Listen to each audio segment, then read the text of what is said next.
Hello everyone, welcome back.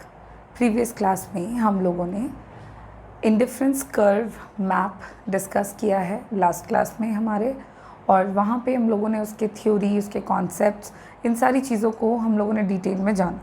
आज की class में हम बजट लाइन, बजट सेट के बारे में बात करेंगे, उनका मीनिंग डिस्कस कर लेते हैं और फिर हम कंज्यूमर्स इक्विलिब्रियम को कैसे निकाल सकते हैं बाय इंडिफरेंस कर्व एनालिसिस, ये जानेंगे। चलिए शुरू करते हैं आज की क्लास को, जहाँ पर शुरुआत हम कर रहे हैं बजट लाइन और प्राइस लाइन से।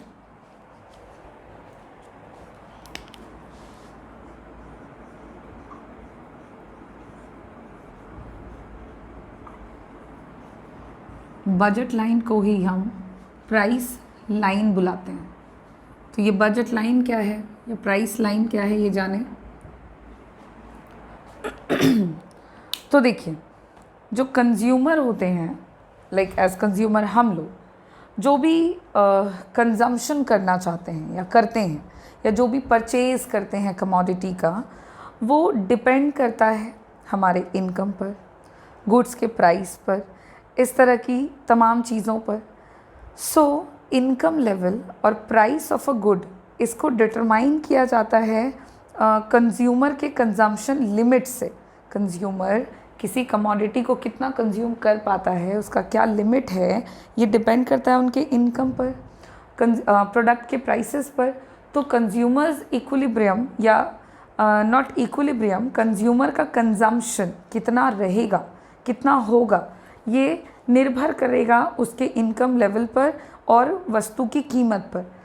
अब इन्हीं सारे टर्म्स को जब हम डिस्कस करते हैं, यानी कि जब हम ये जानते हैं कि कंज्यूमर अपने गिवन लेवल ऑफ इनकम से, सपोज दैट दो कमोडिटी के वेरियस कॉम्बिनेशंस को जब वो चुनता है, ठीक है, सपोज कि आपके पास दो गुड हैं, गुड एक्स, गुड वाई। इन दोनों ही कमोडिटी के अलग अलग कॉम्बिनेशंस होंगे। गुड एक्स के 1 यूनिट के साथ वाई का 2 मिलेगा, गुड एक्स का सपोज 3 मिलेगा। फिर है गुड एक्स का 2 यूनिट कर दो तो गुड वाई का 2 यूनिट मिलेगा।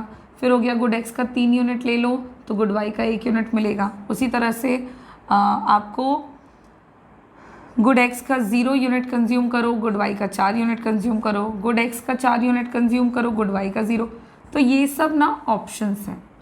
इसका चयन कंज्यूमर अपने गिवन लेवल ऑफ इनकम और कमोडिटी के प्राइस के आधार पर करते हैं कि कीमत क्या है और प्राइस क्या है।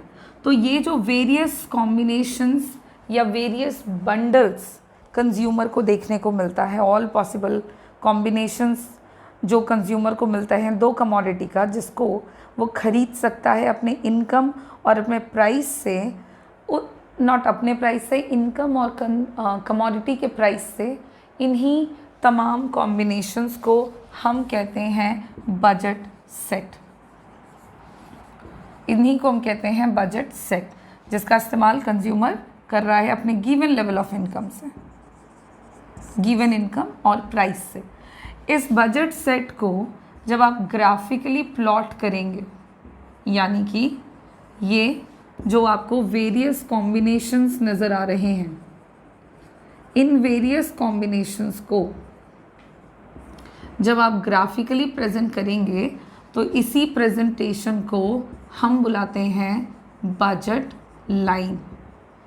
इन्हीं कॉम्बिनेशंस को हम बजट लाइन बोलेंगे ग्राफिकली, और इसी को हम दूसरे शब्दों में कहते हैं प्राइस लाइन। तो देखिए क्या बात करी हमने, प्राइस लाइन और बजट लाइन का मैंने आपको एक बेसिक सा कॉन्सेप्ट बताया।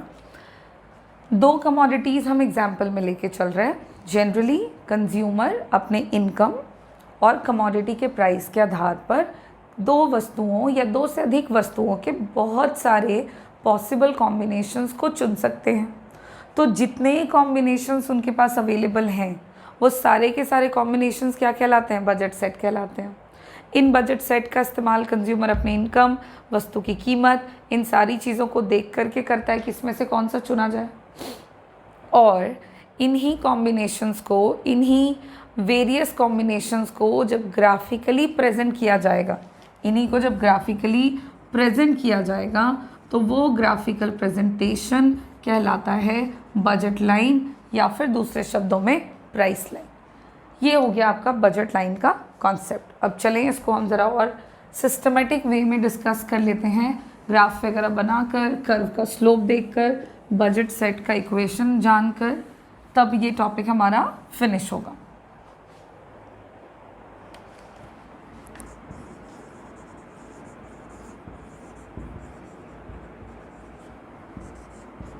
A budget line is a line which shows all possible combinations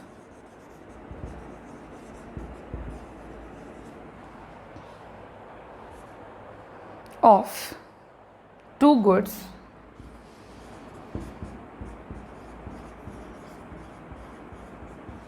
that are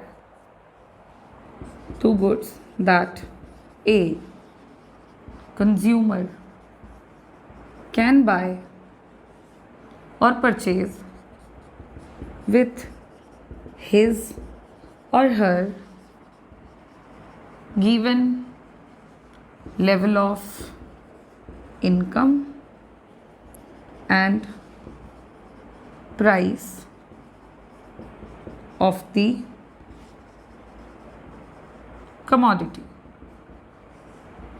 commodity के प्राइस और गिवन लेवल ऑफ इनकम की मदद से कंज्यूमर जब कॉम्बिनेशंस में, अलग अलग कॉम्बिनेशंस में दो कमोडिटी के कंजम्पशन को करते हैं तो उसी को हम बजट लाइन बुलाते हैं।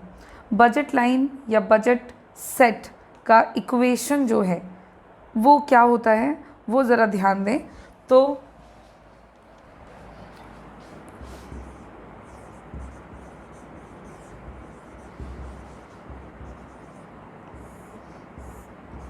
यहाँ पर हम दो कमोडिटी मान के चल रहे हैं, तो एक कमोडिटी की कीमत और उसकी क्वांटिटी प्लस अगले कमोडिटी की कीमत और उसकी क्वांटिटी, ये या तो बराबर होने चाहिए कंज्यूमर के इनकम के, मतलब जितना पैसा है वो आप सारा का सारा खर्च कर दें, या फिर price of x plus quantity of x, price of x2 into quantity of x2 that should be less than the income of the consumer. ये हो सकता है। ये दो रिलेशनशिप आपको देखने को मिल सकता है। इन दोनों को कंबाइन कर दें तो रिलेशनशिप निकल के आता है P1x1 plus P2x2 less than equals to M। ये इक्वेशन है आपके बजट लाइन का। इस इक्वेशन में आपको ये दो रिलेशनशिप देखने को मिल जाएंगे, इक्वल्स टू और लेस देन। यहाँ पे आपको this equation, specially this one, ये आपका कहलाएगा बजट कॉन्स्ट्रेंट्स। ठीक है, बजट कॉन्स्ट्रेंट्स। अब ये बजट कॉन्स्ट्रेंट्स क्या है? तो देखो, जब भी कंज्यूमर क्या करेंगे तो एक कंज्यूमर अगर चूज़ करेंगे, जो भी उनके पास बंडल्स गिवन है दो कमोडिटी का, उसमें से वो लेस कॉस्ट और अपने इनकम के बराबर का अगर कॉम्बिनेशन चुनते हैं, जो भी प्राइस गिवन है, जो भी इनकम गिवन है, तो उसे हम कहते हैं बजट कॉन्स्ट्रेंट्स। यहाँ पर ये आपका एक बजट कॉन्स्ट्रेंट्स बजट लाइन का ही काइंड ऑफ पार्ट है, और ये आपको इक्वेशन याद रखना है इन केस ऑफ बजट लाइन। यहाँ पे हमने P1x1 लिखा, यहाँ पे आपके साथ P1x और P2y, हम ऐसे भी इसको लिख सकते हैं। ठीक है, तो किसी भी तरह से लिखना हो, आपका जो इक्वेशन है उसका रिलेशनशिप अल्टीमेटली यही निकल के आना चाहिए। इस इक्वेशन में P1 क्या है? तो P1 है price per unit price of good X1। ठीक है, P1 क्या है? तो P1 तो प्राइस है, X1 क्या है? तो quantity of good X1। P2 क्या है? तो price of commodity X2 per unit, और X2 क्या है? तो क्वांटिटी ऑफ X2 जो भी गुड हमने लिया है, और M जो है वो इनकम ऑफ द कंज्यूमर को यहाँ पर दिखाता है। इस तरह से कंज्यूमर अपने वेरियस कॉम्बिनेशंस में से उस कॉम्बिनेशन को चुनता है जहाँ पर उनको सेटिस्फैक्शन मिलता है। ये तमाम कॉम्बिनेशंस कंज्यूमर के लिए बजट लाइन कहलाते हैं। अब इसी रिलेशनशिप को, इसी बजट लाइन के कॉन्सेप्ट को हम टैबुलर फॉर्म में थोड़ा और एक्सप्लेन करेंगे, जहाँ पे हम 2 कमोडिटी ले लेते हैं और उनकी वेरियस क्वांटिटी को इंडिकेट करता है।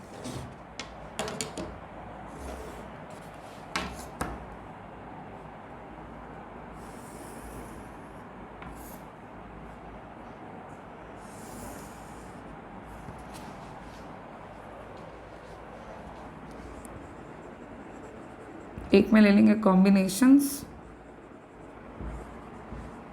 एक में ले लेते हैं हम लोग गुड x1 और अगले में ले लेते हैं गुड y। चलिए x1 y1 कन्फ्यूजन है तो गुड x गुड y, ठीक है।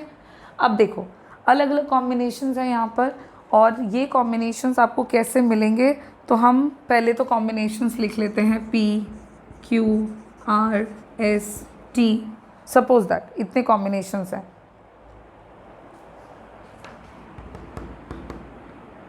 एक और ले लेते हैं u, और गुड x का क्वांटिटी आप ले रहे हो इनिशियली 0, फिर आप उसको बढ़ा रहे हो 2 4 6 8 और 10। गुड y का भी कॉम्बिनेशंस आपको अलग अलग मिलेगा, और वो आपको मिल जाएगा 5 4 3 2 1 और 0। यहाँ पे ये जितने भी वेरियस ऑल्टरनेटिव कॉम्बिनेशंस नज़र हमें आ रहे हैं, ये टेबल आपको क्या बतला रहा है, ज़रा ध्यान दीजिएगा।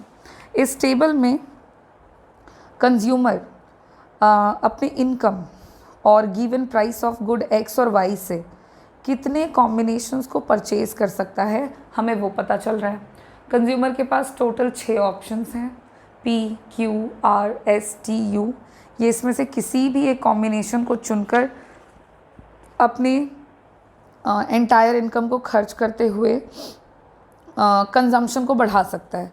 देखिए जैसे कॉम्बिनेशन P है, तो कॉम्बिनेशन P पर कंज्यूमर क्या कर रहा है, अपने एंटायर इनकम को खर्च कर रहे हैं वो गुड Y पर, जहाँ पर गुड X की क्वांटिटी उन्होंने 0 रखी है।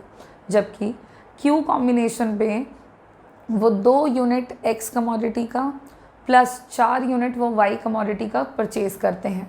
जबकि R कॉम्बिनेशन में वो 4 यूनिट X का और 3 यूनिट गुड Y का ले रहे हैं।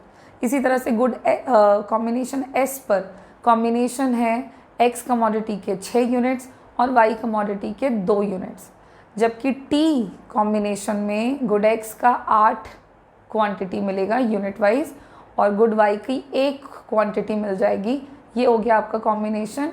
और U पर कंज्यूमर अपने तमाम इनकम को खर्च कर रहा है गुड X पर, जहाँ पर Y का कंजम्पशन वो 0 करता है। सो बजट लाइन या फिर प्राइस लाइन क्या हो गया एक तरह का, तो ये लोकस हो गया एक तरह का।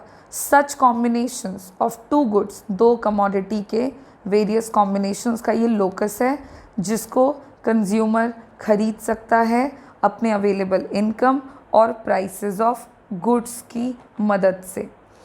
अब हम लोग इसी सेम कॉम्बिनेशंस को अगर ग्राफिकली प्लॉट करेंगे तो हमें बजट लाइन मिल जाएगा, बिकॉज बजट लाइन एक तरह का है ही ग्राफिकल प्रेजेंटेशन।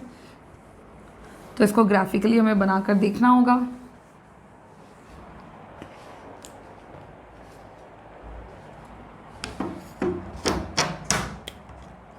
ग्राफ बनाने के लिए आपको एक्स और वाई एक्सिस तो ड्रॉ करना ही करना है, जहाँ पर आप दोनों ही एक्सिस में 2 अलग अलग कमोडिटीज़ को लेकर के चलेंगे।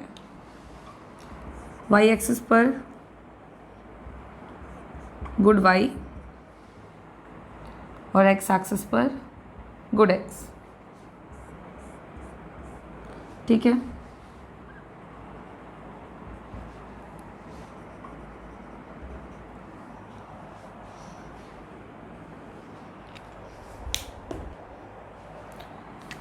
देख लीजिए, गुड एक्स का minimum value is 2, maximum is 10। तो आप उसी हिसाब से स्केलिंग कर लीजिए। इक्वल गैप रखते हुए आपको ये काम करना है। और यहाँ पे 2-2 का गैप लेकर चल रहे हैं। वाई एक्सिस पर आपको गुड वाई दिखाना है, जिसका मिनिमम वैल्यू 1 है, मैक्सिमम 5 है। तो आप स्केलिंग भी वैसे ही कर सकते हो, 1 2 3 4 5। नाउ कॉमन पॉइंट्स बनाइए। पहला कॉम्बिनेशन P है जहाँ पे गुड x है 0 और गुड y है 5, तो x है 0 और y है 5, तो ये हो जाएगा कॉमन पॉइंट। Q कॉम्बिनेशन में गुड x की क्वांटिटी 2, y की 4, x की 2, y की 4, ये हो गया आपका कॉमन पॉइंट। ठीक उसी तरह से R कॉम्बिनेशन में गुड x 4, गुड y 3, 4 पर 3। S कॉम्बिनेशन में गुड x 6, गुड y 2, 6 पर 2। 8 पर T कॉम्बिनेशन पर गुड x 8, गुड y 1, और U कॉम्बिनेशन पर गुड x है 10, गुड y है 0, ये हो जाएगा आपका कॉमन पॉइंट। जब हम लोगों को ये सारे पॉइंट्स मिल गए तो अब हम इन सारे पॉइंट्स को मिला लेते हैं और बन जाएगा हमारा एक बजट लाइन।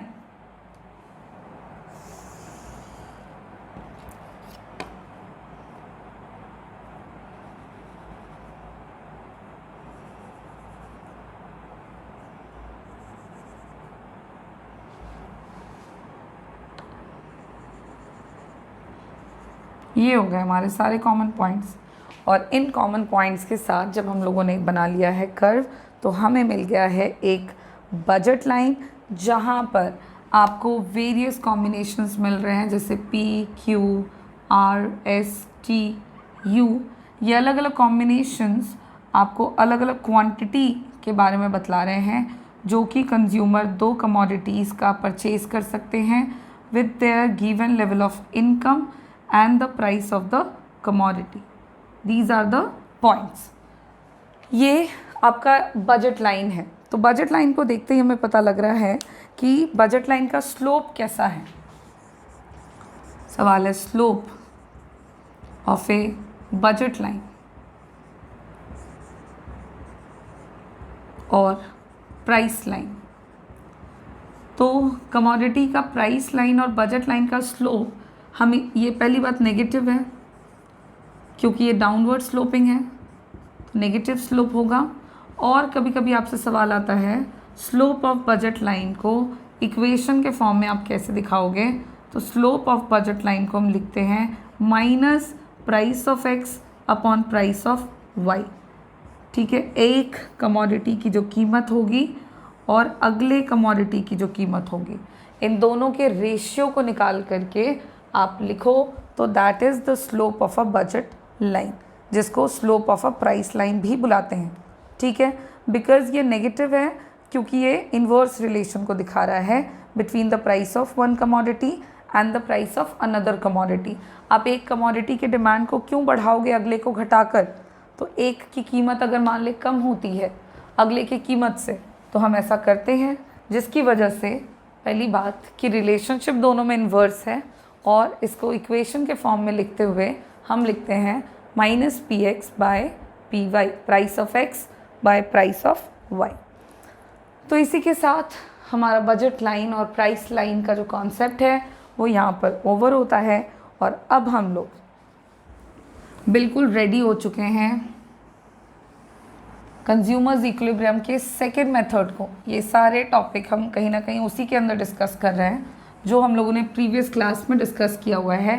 कंज्यूमर्स इक्विलिब्रियम निकालने के दो तरीके थे in case of two commodity.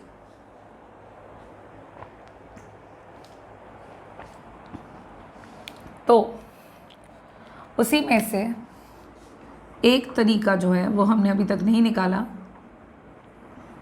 और वही हम अब डिस्कस करेंगे। So consumers equilibrium in indifference curve analysis.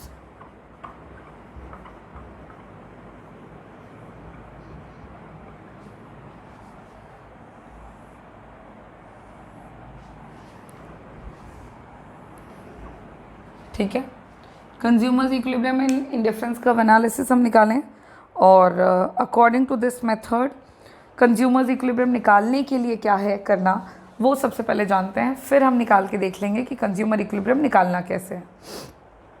So according to this method, एक कंज्यूमर अपने इक्विलिब्रियम स्टेट को तभी सक्सेसफुली अचीव कर पाएंगे जब वो अपने सेटिस्फैक्शन को मैक्सिमम करेंगे। ठीक है, कॉन्सेप्ट देखिए वही है, कंज्यूमर इक्विलिब्रियम वहाँ जहाँ पे कंज्यूमर का satisfaction maximum. But in case of indifference curve analysis, यहाँ पर हमको देखना है कि कंज्यूमर का सेटिस्फैक्शन मैक्सिमम होगा कैसे, कहाँ पर होगा। तो जब वो परचेज करेगा goods with his limited income और गिवन प्राइस ऑफ गुड्स की मदद से, तब तो कोई कंडीशन होना चाहिए कि जैसे प्राइस लाइन जो है कंज्यूमर का, वो डिटरमाइन कैसे हो रहा है, उसके इनकम से, उसके प्राइस से, है ना। जो प्राइसेस है गुड्स का जो वो कंज्यूम कर रहा है और जो इनकम है उसी की मदद से प्राइस लाइन को डिटरमाइन किया जा रहा है। So with the given price line, एक कंज्यूमर जो है वो हमेशा कोशिश करता है मैक्सिमम पॉसिबल इंडिफरेंस कर्व को अचीव करने की, which can be which will be the higher indifference curve that gives the higher level of satisfaction to the consumer. तो indifference curve analysis में दो necessary conditions हैं consumer equilibrium निकालने के। सो हम उन्हीं दोनों conditions को पहले देख लेते हैं।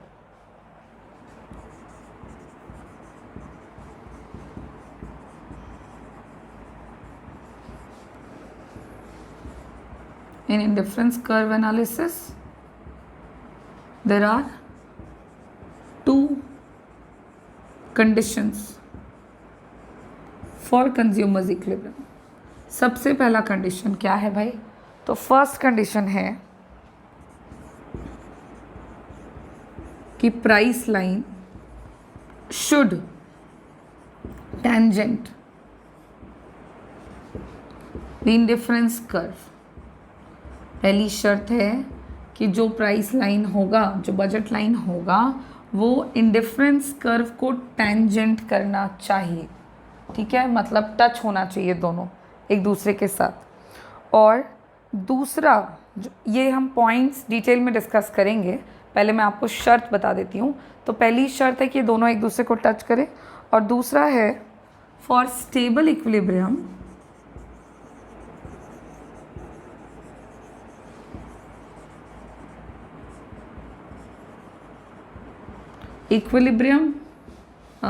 इंडिफरेंस कर्व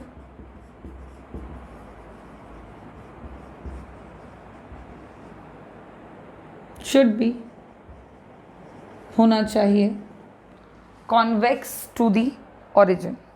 ठीक है, होना चाहिए वो कॉन्वेक्स टू दी ओरिजिन। और इस तरह से इन दो शर्तों की मदद से हम कंज्यूमर्स इक्विलिब्रियम को निकाल लेते हैं। सबसे पहली शर्त को आइए डिस्कस करें। तो पहला बोलता है कि प्राइस लाइन इंडिफरेंस कर्व को टेंजेंट करना चाहिए। यहाँ पर हम इंडिफरेंस कर्व एनालिसिस में ऑलरेडी देख चुके हैं कि ये ऑर्डिनल ऑर्डर में कंजम्पशन को एक्सप्लेन करता है।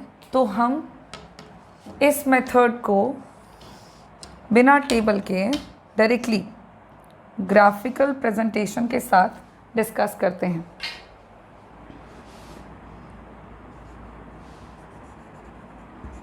यहाँ पर ये हो गया आपका y एक्सिस, ये हो गया x एक्सिस, और सबसे पहले आप बना लो एक price line and then indifference curve. आप चाहें तो 1, 2, 1 से 3 ज़्यादा भी बना सकते हैं।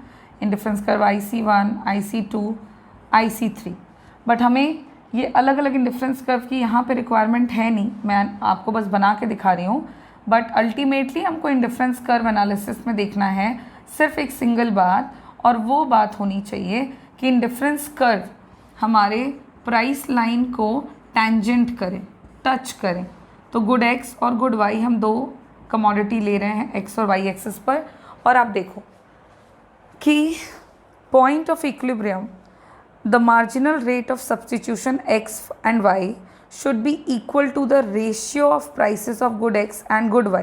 क्या बोलने का मतलब हुआ कि marginal for this point of marginal rate of substitution X for Y ये बराबर होना चाहिए प्राइस ऑफ एक्स और प्राइस ऑफ वाई के, यानी कि ये पॉइंट की बात हो रही है जहाँ पे इंडिफरेंस कर्व प्राइस लाइन को टेंजेंट कर रहा है। उसके अलावा अगर सेकंड पॉइंट की बात करें तो सेकंड कंडीशन होना चाहिए कि अगर स्टेबल इक्विलिब्रियम चाहिए तो इंडिफरेंस कर्व को हमेशा कॉन्वेक्स टू द ओरिजिन होना चाहिए, कि ओरिजिन के हमेशा कॉन्वेक्स शेप में होना चाहिए। इसका मतलब है कॉन्वेक्स टू द ओरिजिन कब होगा? ये तब होगा जब marginal rate of substitution X for Y ये आपका डिमिनिश करेगा, डिक्रीज़ करेगा, तो ये आपका घटता हुआ होना चाहिए। और अगर ये दोनों शर्तें पूरी होती हों, और जहाँ कहीं पर भी ये पूरी होती हों, उसी पॉइंट को हम इक्विलिब्रियम कंसिडर करेंगे and that point will be the point of equilibrium. So in this graph जो हमने यहाँ पे अभी बनाया हुआ है, इसको हम नाम दे देते हैं पॉइंट ई। इस ई पॉइंट को हम कंज्यूमर्स इक्विलिब्रियम का पॉइंट कहेंगे, क्योंकि इस पॉइंट पर आप देख रहे हो गुड एक्स की ओ एक्स क्वान्टिटी और गुड वाई की ओ वाई क्वान्टिटी का कंजम्पशन कर पाते हैं कंज्यूमर, और उसको कंज्यूम करके he will get the maximum satisfaction, because indifference curve level of satisfaction को बता रहा है, प्राइस लाइन कंज्यूमर के प्राइस को बता रहा है, कंज्यूमर के इनकम के साथ वो कितनी क्वांटिटी परचेज कर सकते हैं कमोडिटी की, वो उसको बता रहा है। तो ये दोनों टच किए, मतलब यहाँ पर कंज्यूमर अपने गिवन इनकम और प्रोडक्ट की कीमत के अकॉर्डिंग ओ एक्स और O Y quantity of good X और वाई को कंज्यूम करके इस लेवल ऑफ सेटिस्फैक्शन को अचीव कर लेते हैं जो उनके लिए मैक्सिमम होती है, और यही पॉइंट कंज्यूमर का इक्विलिब्रियम कहलाएगा। This point is called consumers equilibrium point. ठीक है, ये आपका हो गया। इंडिफरेंस कर्व एनालिसिस की मदद से कंज्यूमर्स इक्विलिब्रियम निकालने का ये आपका एकमात्र तरीका है, और इसके साथ ये मेथड फिनिश होता है। इस मेथड के ख़त्म होने के साथ साथ देखो कंज्यूमर्स इक्विलिब्रियम निकालने के जो भी तरीके हम जान रहे थे वो कंप्लीट हो जाते हैं। कंज्यूमर्स इक्विलिब्रियम का टॉपिक ही फिनिश हो गया। अब आपको मैं थोड़ा सा ब्रीफिंग कर देती हूँ जो हम लोगों ने प्रीवियस क्लासेस में पढ़ा और जो हमने आज डिस्कस किया।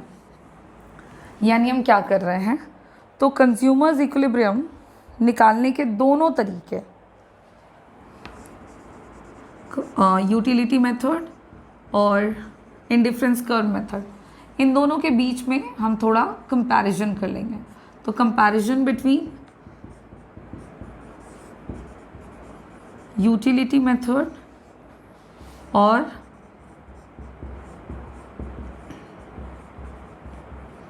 Indifference curve analysis.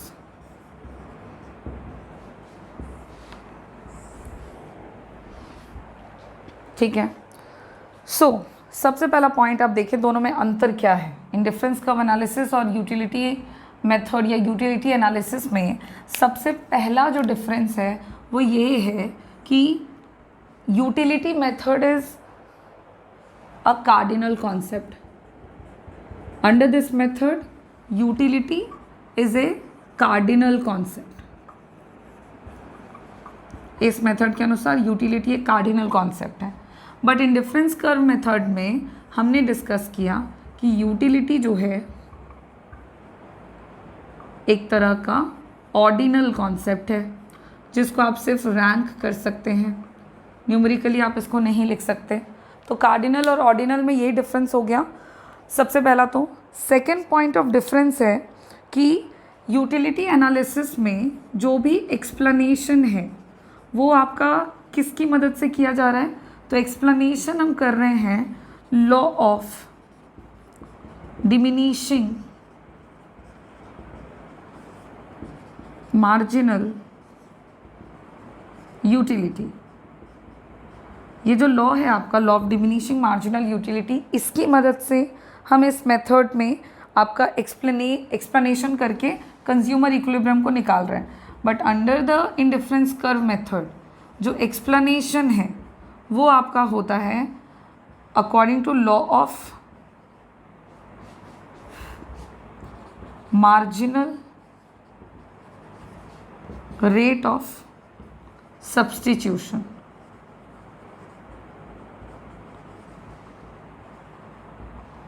Marginal rate of substitution के अकॉर्डिंग आपका इंडिफरेंस कर्व एनालिसिस में एक्सप्लेनेशन होता है, जबकि यूटिलिटी मेथड में हम इस्तेमाल कर रहे होते हैं diminishing law of diminishing marginal utility का।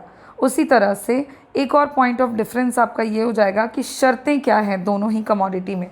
तो under the utility method consumers equilibrium in case of two goods जब आप निकाल रहे होते हैं तो उसको निकालने की जो शर्त है that is marginal utility of x by P X बराबर होना चाहिए marginal utility of y by P Y के, जो कि बराबर हो मार्जिनल यूटिलिटी ऑफ मनी के।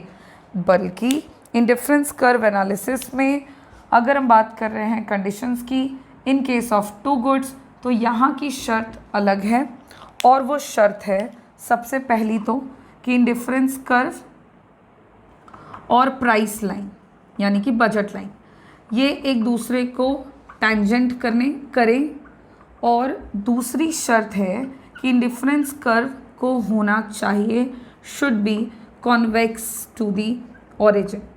इस तरह से कंडीशंस फॉर इक्विलिब्रियम दोनों ही मेथड में डिफरेंट है, और इस तरह से आपको दोनों मेथड में डिफरेंस नज़र आता है जब हम कंज्यूमर्स इक्विलिब्रियम निकालते हैं with the help of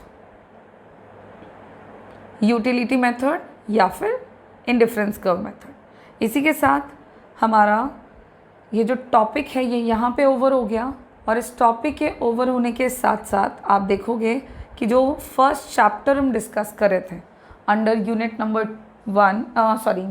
2, the chapters name is consumers equilibrium, वो चैप्टर यहाँ पे फिनिश होता है। अब हम लोग नेक्स्ट चैप्टर शुरू करेंगे इसी यूनिट के अंदर विच इज़ डिमांड की बात होगी, कंज्यूमर्स के डिमांड की बात करेंगे, और उससे रिलेटेड जितने भी टर्म्स हैं हम उनको डिस्कस करेंगे हमारे नेक्स्ट क्लास में।